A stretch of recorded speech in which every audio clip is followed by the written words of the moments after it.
It happened in 2012, played the IPL in 2012, and the lead up to that was interesting because I had scored my first Test 100 in Australia in 2012, followed by that game against Sri Lanka in Hobart, where we chased that total down within 40 overs.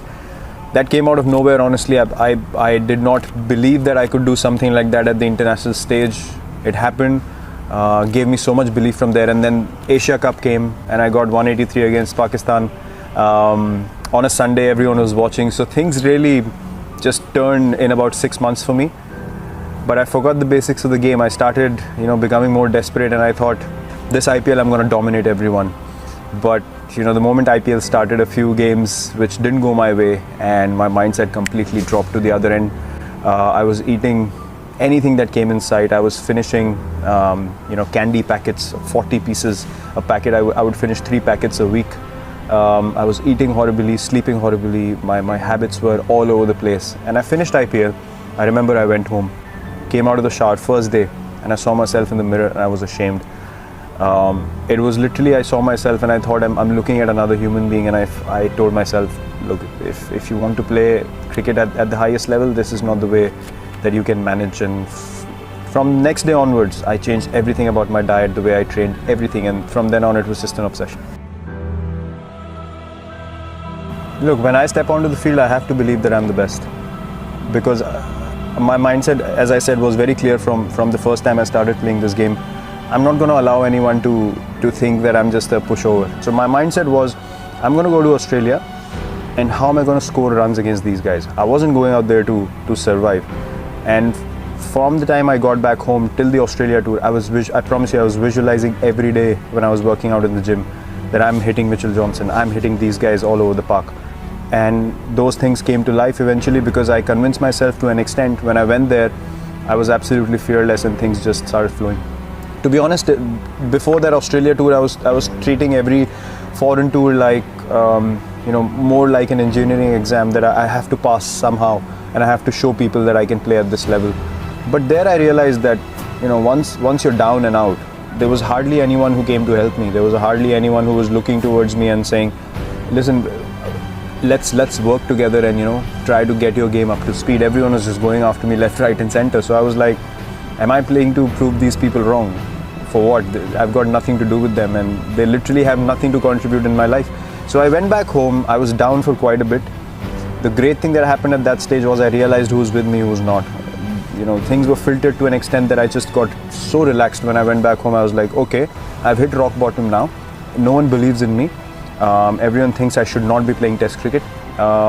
So what can I do? I can just work as hard as I can. For me, one thing was always very clear. When I step onto the field, I'm going to give 120% every game that I play. And one thing for a fact, that no one can count that against me.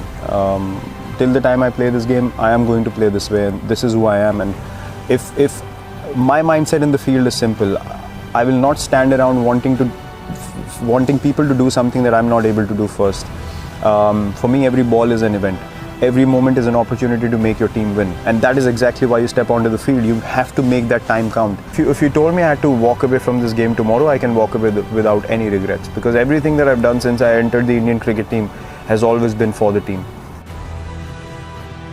I've been booed by 40-50,000 people regularly when I enter the stadium. If I start focusing on those 50,000, I can't play a ball. For me, that's an opportunity. That's an opportunity for me to say, okay, fine, things are stacked up against me. Let me test myself how good I am. There always have been two options for me. Either it's fight or flight, and I've never taken flight. Fight or flight? I've never taken flight. For me, that's just not because look, I can take flight if I can't sleep peacefully at night. For me, it's not worth it. I might as well take the fight. If I fail, I know that I took the right option, and that gives me peace. For me, when I leave the field, as I just said, I need to be able to know that I've given everything I had, and I sleep like a baby. There is nothing else that can distract me then, because in my potential as a human being, God has blessed me with a healthy mind, healthy body, an opportunity which everyone wants. So I have to be honest to that. I have to live up to that. So for me, these things are just a process, just a part of the process, which is you keep moving forward. You keep taking the positive option. Whether you get success or not, that's irrelevant, but never take a backward step. Face the fear, look it in the eye and say, fine. I'm gonna have a smile on my face, and I'm gonna keep coming at you. And that's how I live my life as well. I don't live my life half and half. I've never done something which I'm not 100% convinced about. So for me, as I said, if you wanted me to walk away now, I'd have zero regrets in life or in cricket. But this culture is what is more dear to me, and I will do everything in my ability. Even if we lose a test match, I want us to go for the win, and not surrender or try to save a test match on day 3 or day 4. That for me just not acceptable. So for me, as I said, milestones don't matter at all. If I had played for milestones in my career, I probably wouldn't have half of what I have right now. So my mindset is pretty clear, and for us, it's just pursuit of excellence.